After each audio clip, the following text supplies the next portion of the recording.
Coaching centre में आज हम आपके लिए लेके आए हैं थार्नडाइक के गॉड या अन्य नियम, जिसे हम बोलते हैं थार्नडाइक के गॉड नियम। हमने आपको कल बताए थे या पिछली क्लास में बताए थे थार्नडाइक के प्रमुख नियम।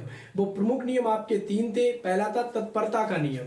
पहला तत्परता का नियम क्या कहता था कि जब तक आप किसी काम को करने के लिए तत्पर नहीं है मतलब तैयार नहीं है, तब तक आपको कोई काम करा नहीं सकता है। ठीक है, जैसे हमने एक एग्जाम्पल दिया था घोड़े वाला कि घोड़े को अगर प्यास नहीं लगी है, उसे पानी नहीं पीना है, तो आप उसे तालाब के पास खींच के ले जाइए, घोड़ा पानी नहीं पिएगा। या कोई बच्चा है जिसे क्रिकेट खेलने का मन नहीं है, ठीक है, आप कहिए उसे बल्ला पकड़ा दीजिए, गेंद पकड़ा दीजिए, आप क्रिकेट खेलिए। जब उसे क्रिकेट खेलने के लिए तत्पर नहीं है, अपने अंदर से तत्पर नहीं है, तब तक वो क्रिकेट नहीं खेलेगा।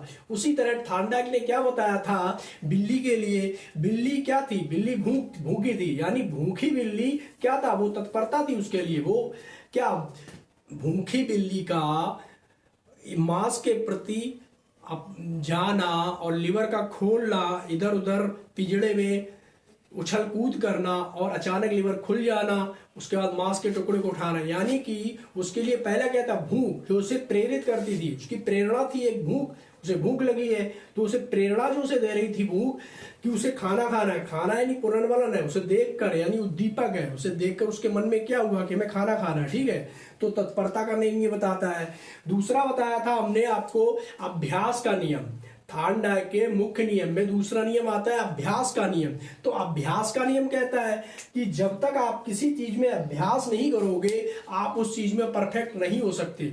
कोई भी हो, पढ़ाई हो या कोई करने का काम हो, खेती का काम हो, बिजनेस का काम हो या किसी ड्राइविंग का काम हो। जैसे हम ड्राइविंग करते हैं शुरुआत में, तो हम उसमें बहुत सी चीजें सीखते हैं, हमें डर लगता है, हम एक दूसरे से बात नहीं करते।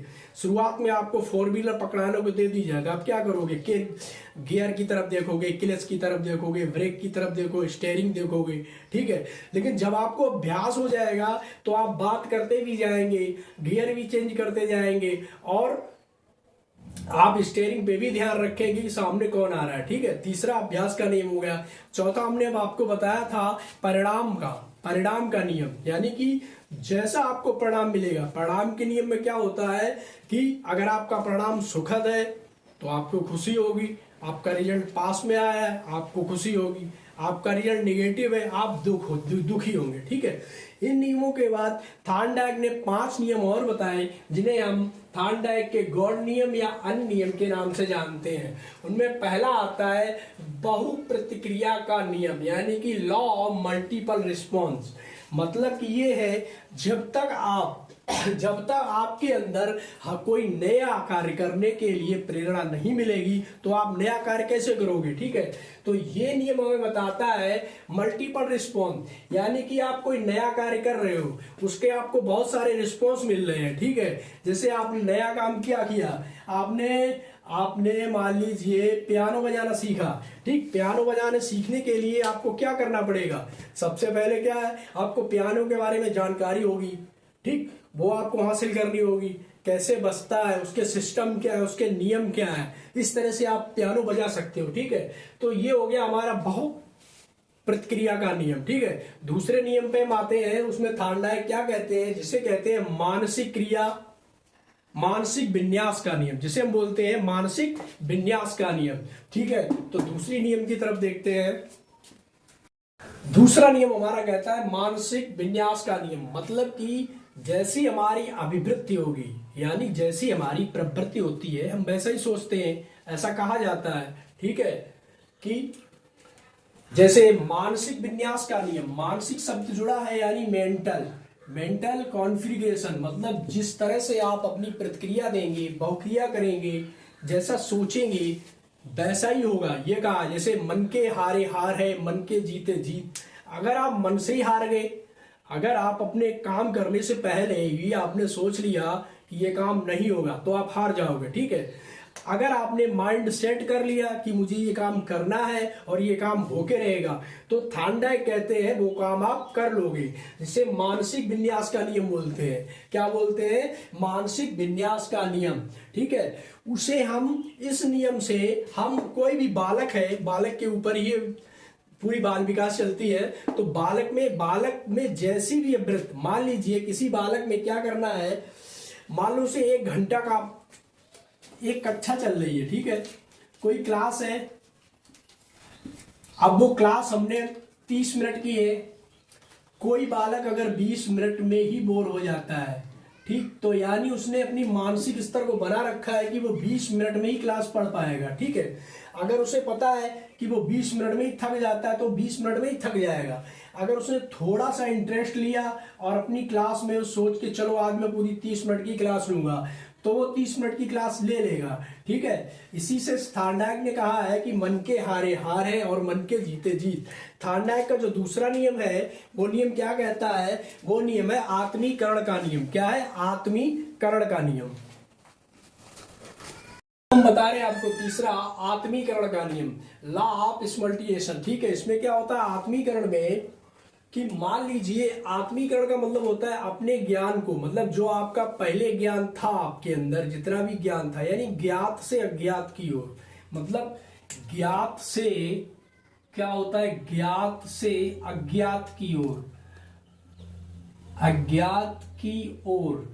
तीसरा हमारा नियम कहता है आत्मीकरण का नियम कि ज्ञात से अज्ञात की ओर, यानी नवीन से और नवीन, मतलब कि जो हमें ज्ञान है। मान लो किसी बच्चे को अगर वर्णमाला आती है, किसी बच्चे को अगर हिंदी या इंग्लिश की वर्णमाला आती है तो वो क्या करेगा, तो उस ज्ञान को वो आगे बढ़ाएगा ना। वो वर्णमाला कोई थोड़ी याद करेगा, वो क्या करेगा, अक्षर जोड़ के अक्षर लिखना सीखेगा या अक्षर बोलने का प्रयास करेगा, ठीक है।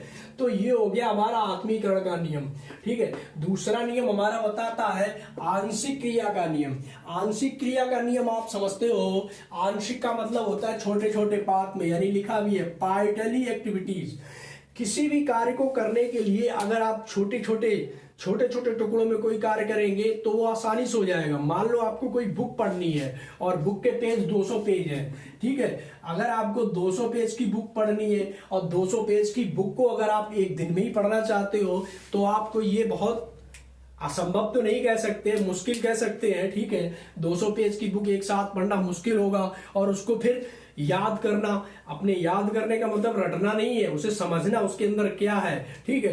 तो अगर हम वही 200 पेज की बुक को हम अगर 10-10 पेज पढ़े और उन पे भी आत्मसात करके, आत्मसात का मतलब है अपने में ज्ञान को ना सीमित, आत्मसात का मतलब आत्मसात करना, अपने ज्ञान को अपनी आत्मा के साथ बिठा के उस पे मनन करके, उस पे विश्लेषण करके संश्लेषण करना, ठीक है, और उसका मूल्यांकन करना होता है, ठीक है। तो जब हम आंशिक क्रिया में तो छोटे छोटे पार्टों में जब किसी काम को करेंगे तो वो काम हमारा आसानी से हो जाएगा, ठीक है। अगर आप किसी बच्चे को पढ़ाना चाहते हो, ठीक है, और आप उसे क्या बताना चाहते हो, मान लीजिए आप उसे जोड़ की प्रक्रिया या घटाने की प्रक्रिया या भाग की प्रक्रिया या गुणा की प्रक्रिया बताना चाहते हो, तो सबसे पहले आपको क्या करना होगा, सबसे पहले आपको जोड़ने की प्रक्रिया उसे बतानी होगी, फिर आप घटाने की प्रक्रिया बताएंगे, आप उसे डायरेक्ट गुणा करने की प्रक्रिया नहीं बताएंगे, ठीक है। फिर आपको कैसे जोड़ने की प्रक्रिया में आप उसे बताएंगे 2 + 2 = 4 होता है, ठीक है।